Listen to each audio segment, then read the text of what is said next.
Yeah, this is the spring of my life.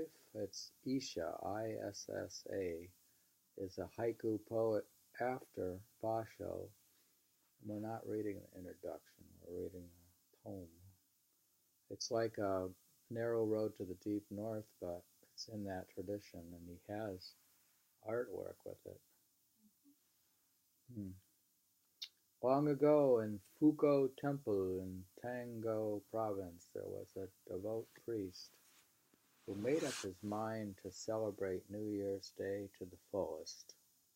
So he wrote a letter on New Year's Eve, gave it to his novice for instructions to deliver it to him first thing the following morning, and sent him off to spend the night in the main hall. With first light and the first crow caws, the novice rose in the long shadows and went to knock at the priest's door. He heard the priest's voice from within, asking who was calling. "A messenger," he replied, "sent from Amida, Buddha of the Pure Land, bearing seasonal greetings."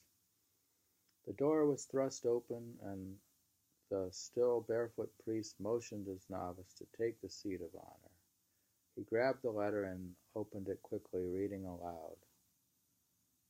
"Give up the world of suffering, come to the Pure Land. I will meet you along the way with a host of bodhisattvas." Tears rolled down the old priest's cheek until they soaked his sleeve. This story may at a glance seem terribly strange. After all, who would want to celebrate New Year's Day in sleeves soaked with tears, tears that were self-induced? Nevertheless, the priest way was righteous. His principal duty was to bring the Buddha's teaching to this world. What way to celebrate New Year's Day? Still clothed in the dust of this suffering world, I celebrate the first day in my own way, and yet I am like the priest, for I too shun trite, popular, seasonal congratulations. The commonplace crane and tortoise echo like empty words, like the actors who come begging on New Year's Eve with empty wishes for prosperity.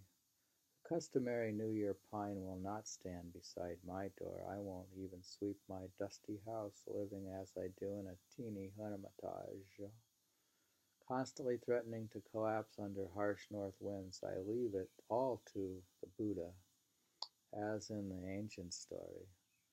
The way ahead may be dangerous, steep as snowy trails winding through high mountains. Nevertheless, I welcome the new year just as I am. Poem. New Year greeting time.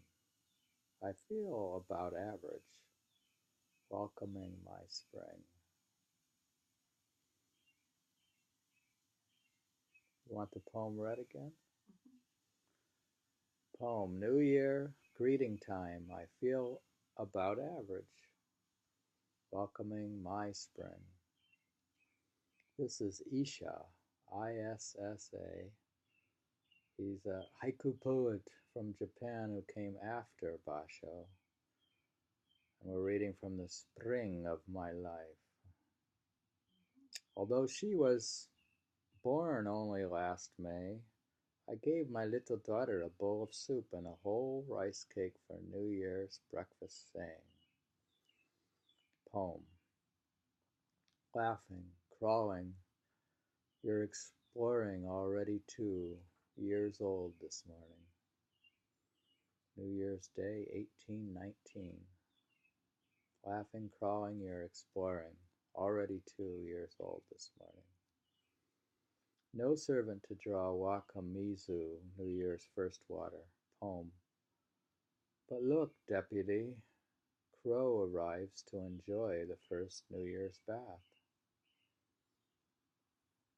Springtime beside a lake. Poem. Under such a calm spring moon, even the tortoise crows this season. How does a tortoise crow? And then he's got some drawing of some bird. Look at the crow. See the crow? He, he's an artiste. Wow, that means he's Buddhist and an artist and a poet. And springtime beside lake under such a calm spring moon, even the tortoise crows this season.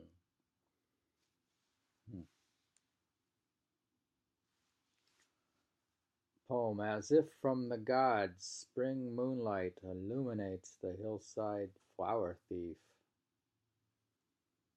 As if from the gods, spring moonlight illuminates the hillside flower thief. Entering Zenko Temple on a festival day. Poem. A gray pussy willow sold as a Buddha flower, proud among colors.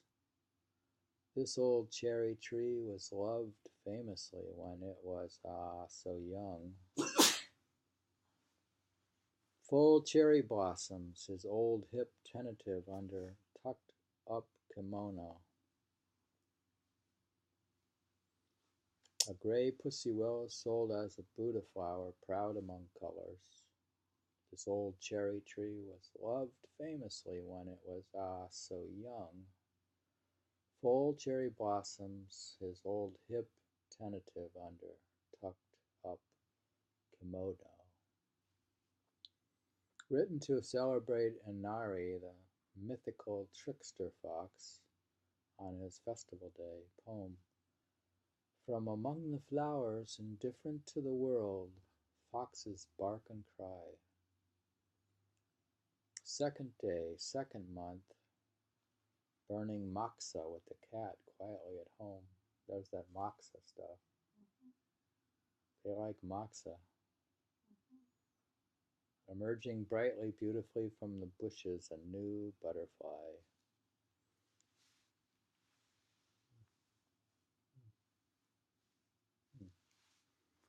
From among the flowers, indifferent to the world, foxes bark and cry. Second day, second month, burning moxa with the cat quietly at home.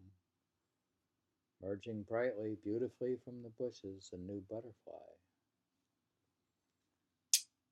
Uno Hill in the distance, a poem. Above the bather, those broad walls remain at ease, white and misty air. All the garden, this poor house can afford one plot of budding green rice. In cherry blossom shadows, no one really is a stranger now. Among the bather, those broad walls remain at ease, white and misty air. All the garden, this poor house can afford one plot of budding green rice. In cherry blossom shadows, no one really is a stranger now. This one's written on Buddha's death day, which is March 15. It's March 15, 1819. Poem. Aloof and silent like the Buddha, I lie still, still troubled by flowers. Even as he sleeps, Buddha smilingly accepts flowers and money. Full of play, the kitten climbs up on the scale to weigh itself. Buddha's death day, March 15th. Aloof, poem. Aloof and silent like the Buddha, I lie still, still troubled by flowers.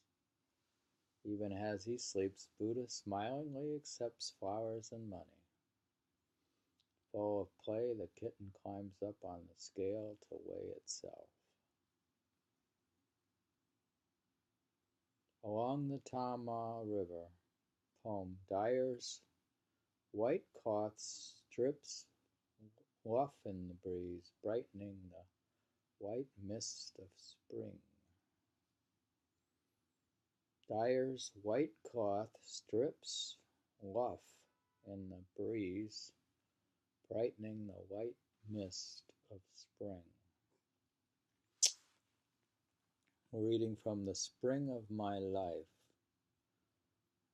haiku poetry of Issa, ISSA, translated Sam Hamill Number 2, Chapter 2. On a beautiful spring morning, a young monk in training named Takamaru, still a child at 11, left Ocean Temple with a big monk named Kanyaro. They planned to pick herbs and flowers in Arazaka, but the boy slipped on an old bridge and plunged into the icy roaring river, which was swollen with snow melt and runoff from Izuna Mountain. Hearing the boy's screams for help, Conro dashed down the bank, but there was nothing he could do.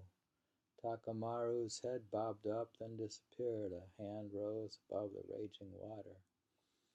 But soon his cries grew as faint as the huge buzz of mosquitoes, and the young monk vanished in the river. Nothing left but his image engraved forever on Conroe's eyes.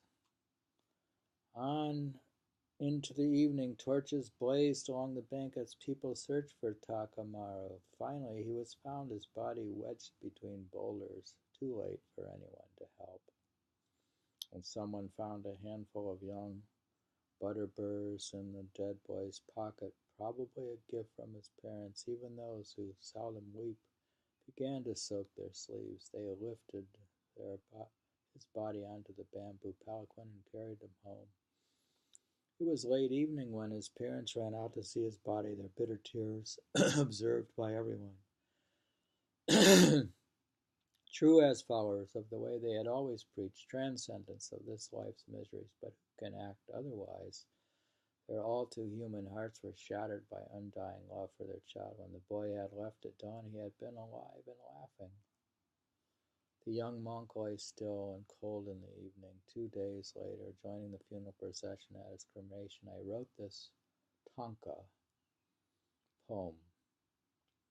Not once did I think I'd throw these fresh spring blossoms into this dense smoke and stand back to watch it rise and vanish into the sky. Poem. Not once did I think I'd throw these fresh spring blossoms into this dense smoke and stand back to watch it rise and vanish into the sky. As much as Takamaru's parents' flowers too must weep too, know they may be hacked down and burned on any day, just as they open their faces to warm spring sun after months of winter snow. Don't flowers have a life? Wouldn't they, as much as we, realize nirvana in the end? During meditation, poem. He glares back at me with an ugly, surly face, this old pond frog.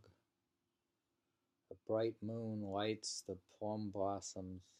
Am I also tempted to steal them?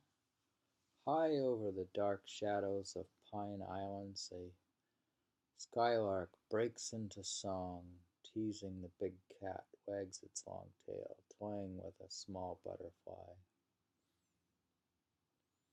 Written in Hoshina village on the spring Kannon festival day. Remember, Basha went to Hoshina. Well, maybe not Hoshina, I don't know where. But anyways, poem. Wind-strewn blossoms. Buddha gathers secret coins in a shady nook. The gentle willow, pliant as a woman, tempts me into the garden. Belly full of rice cake to digest, I go out and graft another tree. End of chapter 2 of The Spring of My Life with Issa by Sam Hamill.